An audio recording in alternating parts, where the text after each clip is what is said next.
All right, let's jump right into this. Welcome to today's Explainer, where we are unpacking what is quickly shaping up to be a massively anticipated release in Indian cinema.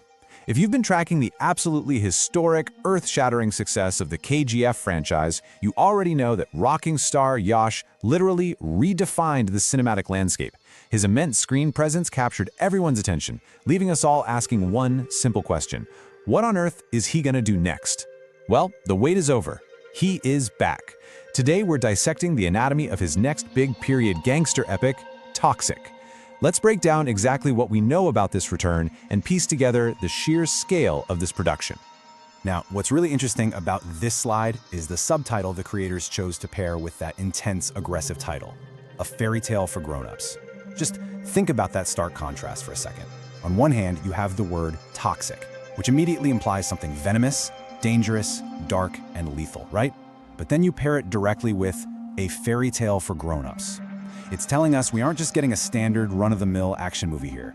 We're getting a sprawling, mythic story. It hints at a grand, larger-than-life narrative arc, much like the fairy tales we grew up with, but tailor-made specifically for an adult audience with deeply mature, gritty, and complex themes. It's a brilliant piece of framing right from the jump that completely resets our expectations. Section 1. Yash returns to the screen. So let's look at the visionary partnership at the very heart of this project that's going to bring this adult fairy tale to life. Yash isn't just relying on his previous blockbuster formula here. Actually, he's making a really deliberate creative choice by teaming up with the highly acclaimed director, Jitu Mohandas. And honestly, this is a fascinating creative collaboration. When you combine Yash's undeniable, high-voltage screen magnetism with a director celebrated for her distinct, critically acclaimed storytelling, you get this creative friction that is just incredibly exciting to analyze. They are clearly looking to elevate the gangster genre, blending commercial, mass-market appeal with strong, visionary, and nuanced direction. It tells us this film is aiming for box office dominance and critical prestige all at once. Section 2. A powerhouse ensemble cast. The sheer acting caliber gathered here is, well, it's pretty unbelievable. We obviously have Yash leading the charge and anchoring the film, but joining him is Kiara Advani, bringing her own immense star power and a super dedicated fan base to the screen. Then we have Nayanthara, an absolute icon in her own right, adding immense weight and undeniable presence to the project. And right alongside all of them is Huma Qureshi, an actress we all know for her intense, scene-stealing, and incredibly versatile performances. Guys, this isn't just a standard supporting cast. This is a strategic gathering of absolute heavyweights from across the entire Indian film industry. It's the exact kind of star-studded lineup that practically guarantees incredible on-screen chemistry and fierce dramatic tension. And speaking of that tension, let's talk about the central conflict of the film, because this is where things get really juicy.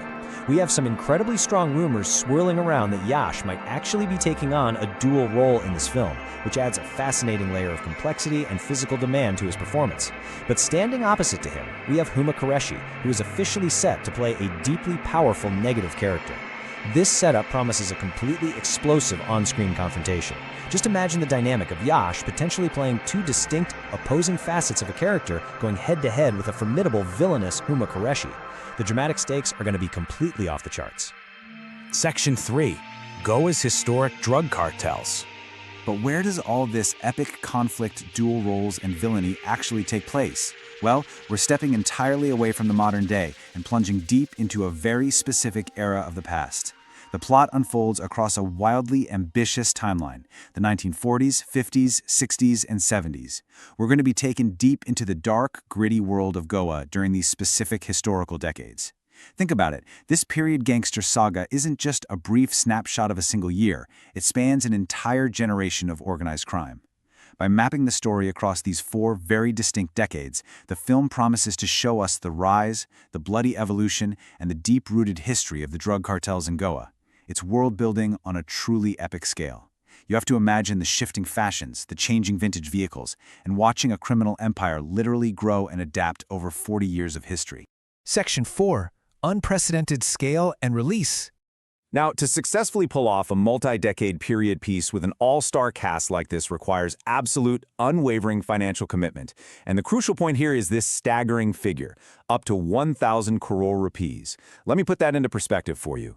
The budget for Toxic is reportedly sitting anywhere between 850 and 1,000 crore. That firmly places this as one of the most expensive films in the entire history of Indian cinema. Literally, you don't allocate that kind of astronomical budget unless you are building intricate, period-accurate sets to flawlessly recreate Goa from the 1940s all the way to the 1970s. It means orchestrating incredible large-scale action sequences and delivering a visual spectacle that absolutely demands to be seen on the biggest movie screen possible.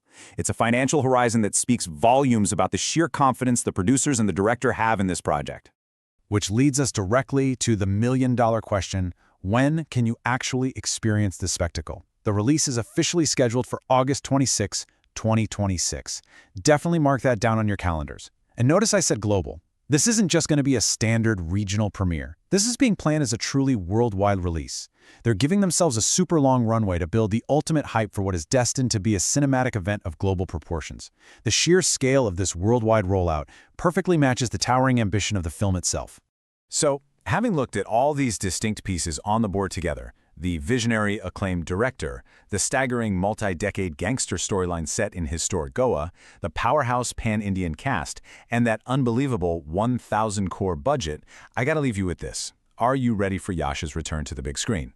How do you think he'll handle a rumored dual role against a 1940s cartel backdrop? Take a look at the hard facts we've just broken down today, connect the dots, and start spinning your own theories. Yeah, it's going to be quite a wait until August 2026, but the hype, it's absolutely real and completely justified based on what we've seen. Thank you so much for joining me for this Explain